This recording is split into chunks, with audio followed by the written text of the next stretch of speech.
નમસ્કાર મિત્રો, અત્યારે દુનિયાની અંદર પ્રેમ શબ્દને લોકોએ એટલો હલકો કરી નાખ્યો છે, હાવ લીસો કરી નાખ્યો. પણ ખરેખરમાં લોકો પ્રેમ કરે છે કોઈ માણસ કોઈને, અથવા તો કોઈ વસ્તુને, અથવા તો આડોશ પાડોશમાં કોઈને. આપણે ઘણી વખત વાતમાં બોલતા હોય આપણે એની ઉપર પ્રેમ છે. હકીકતમાં પ્રેમ નથી હોતો. એ વસ્તુ એક તમને કોઈ વ્યક્તિ પ્રેમ કરતો એની ખબર કેમ પડે?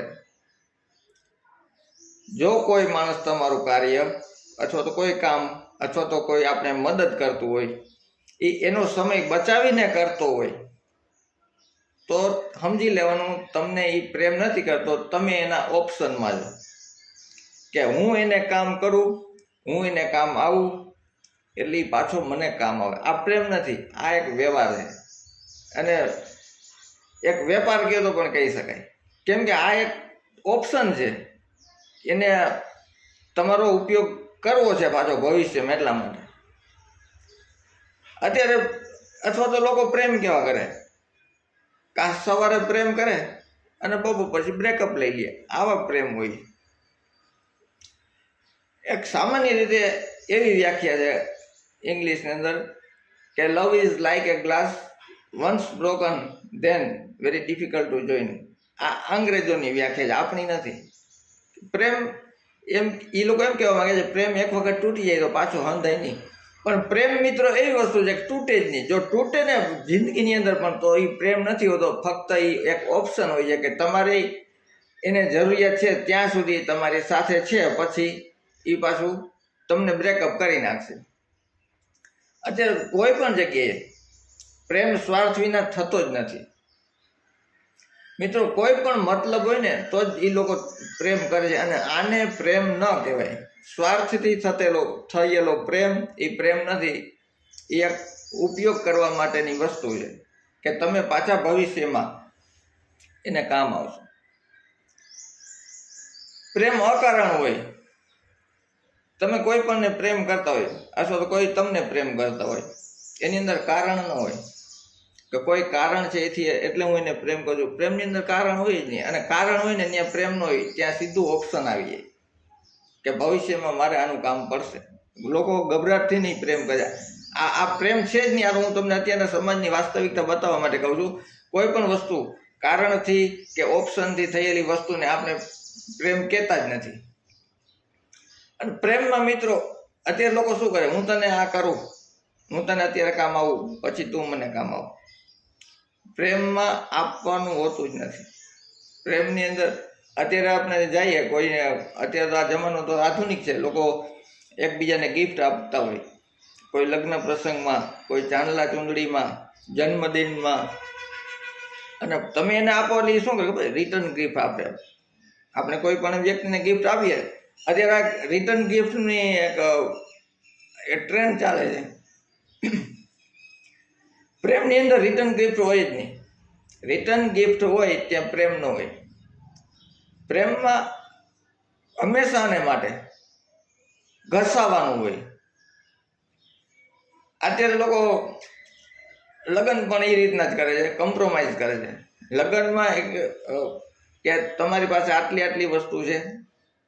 આ હું કોઈ સેન્સ્યુઅલ પ્લેઝર માટેના પ્રેમની વાત નથી કરતો, એ મારી લાઈન પણ નથી. કે આ રીતના અત્યારે સંબંધો થાય, આટલું છે તો એ નહીં હોય તો પાછો બ્રેકઅપ. મિત્રો પ્રેમ જો હોય ને તો તમે મહાભારતમાં કે ભાગવતમાં વયા જાઓ. કૃષ્ણનો, સુદામાનો. કૃષ્ણ એટલે પ્રેમ અને પ્રેમ એટલે કૃષ્ણ. આમ કયો કે કૃષ્ણ એટલે પ્રેમનો પર્યાય, એમ તમે કહો તો કહી શકાય. કેટલા લોકોને પ્રેમ કર્યો, ગાયોને, વૃક્ષ વનસ્પતિને, ગોવાળીઓને, કે જેની પાસે ફૂટી કોડી નહોતી એવા લોકોને પ્રેમ કર્યો. આજે લોકો છે ને પોતાનું સ્ટેટસ જોઈને પ્રેમ કરે. આ પ્રેમ નથી, આ એને કોમ્પ્રોમાઇઝ છે, ઓપ્શનમાં છે કે એ માણસ મને ક્યારેક કામ આવશે એટલે હું એના ભેગો બેહું છું. આને પ્રેમ આપણી સંસ્કૃતિ કહેતી નથી. Love is not getting but giving, and that is the result of pure living. પ્રેમ એ આપવાની વસ્તુ છે, લેવાની વસ્તુ નથી. પ્રેમ એવી વસ્તુ છે તમે જેટલો બીજાને આપશો ને એટલો મળશે. પણ આપણા પાયામાં શું છે, લોકો મને પ્રેમ આપવો જોઈએ. પ્રેમ is not getting, love is not getting. પ્રેમ એ લેવાની વસ્તુ જ નથી, એ આપવાની વસ્તુ છે.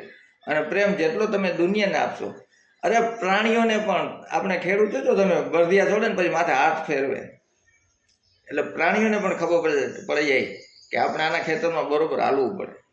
મિત્રો, અથવા તો કોઈ પણ તમારી પર ગુસ્સે થતો હોય, કોઈ સંબંધીની વાત છે, આ બાપ દીકરા ઉપર ગુસ્સે થતો હોય, અથવા તો પતિ પત્ની ઉપર ગુસ્સે થતો હોય, તો સમજો એ પ્રેમ છે.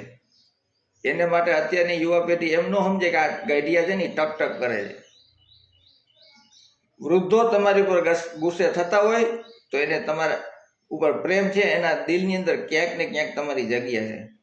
એ જેથી ગુસ્સો બંધ કરી દે છે કે હવે તું તને ઠીક લાગે એમ કરને, તેથી સમજો એના દિલમાંથી તમારું સ્થાન લિપ્ત થઈ ગયું છે.